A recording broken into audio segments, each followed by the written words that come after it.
स्वागत। और मैं समझता हूँ इसमें कुछ अधिक अब जोड़ने के लिए नहीं। जो रोहित ठाकुर जी ने जो सबसे बड़े घटक है हिमाचल प्रदेश में इंडिया गठबंधन के, उन्होंने जो बात रखी है, मैं CPIM की ओर से उसका अनुमोदन करता हूँ, उसको सपोर्ट करता हूँ। और सिर्फ एक बात को ऐड करना चाहता हूँ, आज़ादी के बाद जितने भी चुनाव हुए हैं, हम समझते हैं और हम उसको असेस करते हैं कि ये साधारण चुनाव नहीं है, असाधारण, और जिसके बारे में ज़्यादा व्याख्या भी नहीं करना चाहता। आप जानते हैं कि ये सुप्रीम कोर्ट के हस्तक्षेप से दिल्ली के मुख्यमंत्री महोदय जो अरविंद केजरीवाल है, उनको रिलीज किया गया, क्योंकि हमारा संविधान ये कहता है कि लेवल प्लेइंग ग्राउंड आप देंगे। जो जनमत पार्लियामेंट के लिए हो रहा है, उससे बड़ी डेमोक्रेसी नहीं हो सकती, लेकिन उस डेमोक्रेसी पर आप आक्रमण करना चाहते थे और ईडी के बहाने पर आपने उनको जेल में किया। और उससे पहले हेमंत सोरेन हुए। बहुत दुख से कहना पड़ रहा है कि जो आपकी ऑटोनमस एजेंसीज हैं, आपकी ईडी है, आपका इलेक्शन कमीशन है, एक शिकायत नहीं है इलेक्शन कमीशन के पास। लगातार इंडिया अलायंस की तरफ से रोज शिकायत की जा रही है, लेकिन बड़े दुख से कहना पड़ रहा है कि आज इलेक्शन कमीशन कॉग्निजेंस नहीं ले रहा। हम जो प्रचार करते हैं वो वी आर बाउंड, हमारे पास एक पैरामीटर है, एक election model code of conduct है, जिसके तहत हम बात को रखेंगे, क्या कहेंगे क्या नहीं कहेंगे। लेकिन बहुत दुख से कह रहा हूं, हमारे देश के प्रधानमंत्री महोदय सारी जो है वो तोड़कर लांग कर ऐसी बातें कर रहे हैं जिसको वो इलेक्शन कोर्ट अनुमति नहीं देता है, और शिकायतों के बावजूद कोई कार्रवाई नहीं की है। और इसी तरीके से ईडी का भी दुरुपयोग किया जा रहा है। इसलिए इस असाधारण परिस्थिति में इंडिया गठबंधन, यस, बहुत से प्रश्न हो सकते हैं। वो पहले कह दूं, केरल में कांग्रेस और हमारे बीच में है, यस वो है, लेकिन जैसे कहा गया स्टेट टू स्टेट होगा।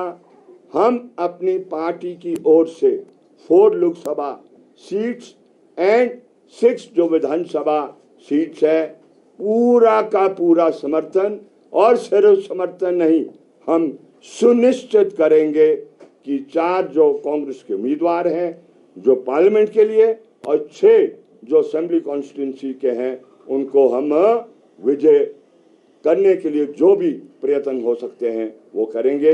अभी इतनी ही व्याख्या मैं अपनी पार्टी की ओर से करना चाहूँगा। हैं क्योंकि आजकल एक नया चलन चला है और बड़ा ट्रेंडिंग में भी है, गारंटी शब्द। गारंटी शब्द के बारे में हर एक पार्टी जो है अपना अपना व्याख्यान दे रही है और बता रही है कि हमारी गारंटी है कि हिंदुस्तान की जनता को आने वाले समय में हम क्या सिस्टम देने वाले हैं।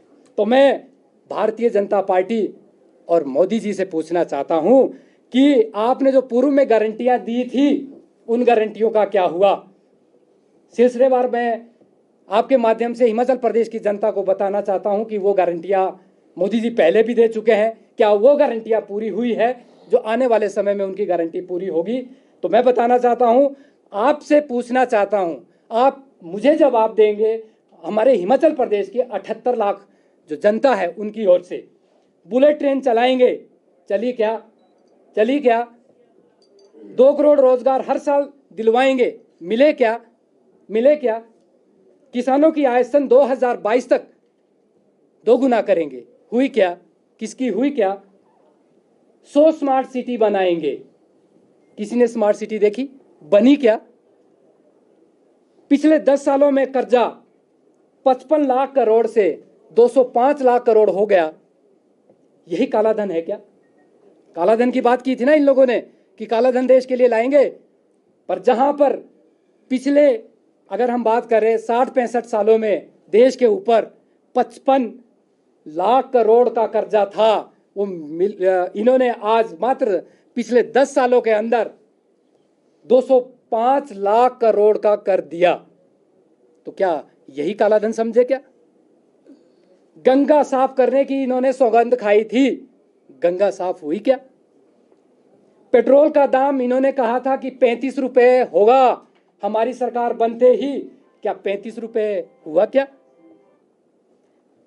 सिलेंडर 430 से जब ये सत्ता में आए थे, मोदी जी जब सत्ता में आए थे, तो गैस का सिलेंडर हमारी चूल्हे का जो गृहिणियां जो जलाती है, अगर उसकी बात करें, वो 430 से 1100 हुआ।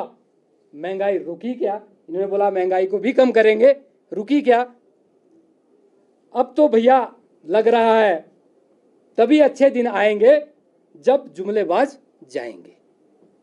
तो मैं ज़्यादा कुछ ना कहता हुआ पुनः हिमाचल प्रदेश की जनता से और मेरे पार्टी के जितने भी कार्यकर्ता है, पदाधिकारीगण है, शुभचिंतक है, जो सहमति रखते हैं पार्टी के साथ, उनसे करवत निवेदन करता हूं कि हिमाचल प्रदेश में इंडिया गठबंधन को सपोर्ट करें। और जिस तरीके से ये जुमलेबाजी की सरकारें यहाँ पहले से चल रही है, जिस तरीके से इन्होंने झूठी गारंटियां हिंदुस्तान की जनता को दी है, उनको सत्ता से बाहर का रास्ता दिखाना है और इसके लिए हमें एकजुटता के साथ इस चुनाव में उतरना होगा। इसी के साथ जय हिंद, जय हिमाचल।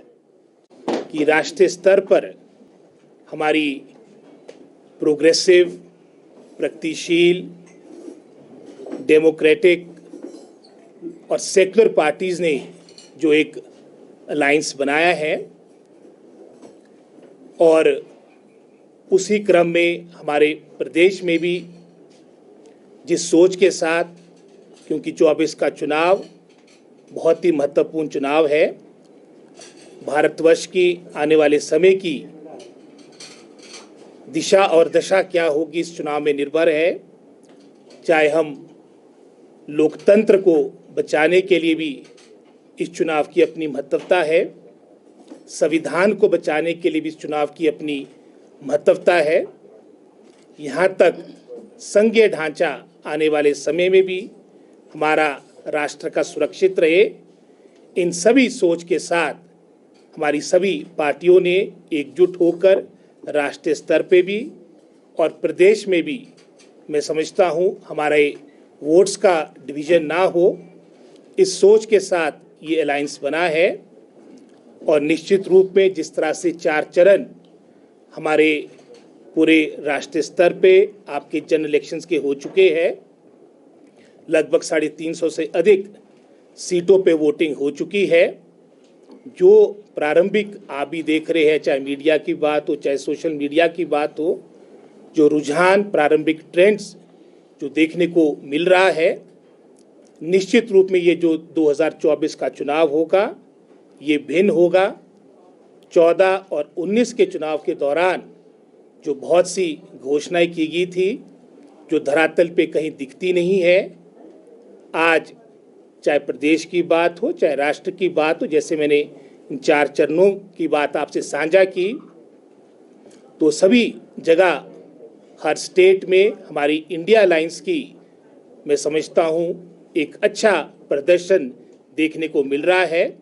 और हमारे चुनाव 7वें चरण में है और यहाँ पर भी हमें पूर्ण आशा है कि हिमाचल प्रदेश की देवतुल्य जनता जनार्दन, मैं समझता हूँ, अपना आशीर्वाद कांग्रेस पार्टी को, क्योंकि प्रत्याशी हमारे कांग्रेस पार्टी के सभी घटक दल हमें सपोर्ट कर रहे हैं, देवतुल्य जनता जनार्दन अपना आशीर्वाद कांग्रेस पार्टी के प्रत्याशियों को देगी।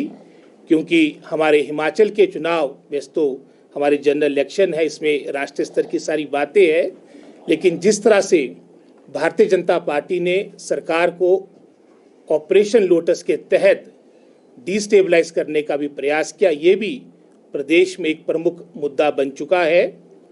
ये भी मैं समझता हूँ जनता जनार्दन के बीच ये बात जा चुकी है। और एक तरह से ये जो चुनाव होगा ये नैतिकता और अनैतिकता के विरुद्ध होगा, सच्चाई और बुराई के बीच होगा, धनबल और जनबल के बीच होगा और निश्चित रूप में इसमें जीत जनबल की होगी और हम सभी पार्टियां एकजुट होकर संकल्प के साथ अपने लक्ष्य की ओर आगे जाएंगे। मेरे उपरांत यहाँ पर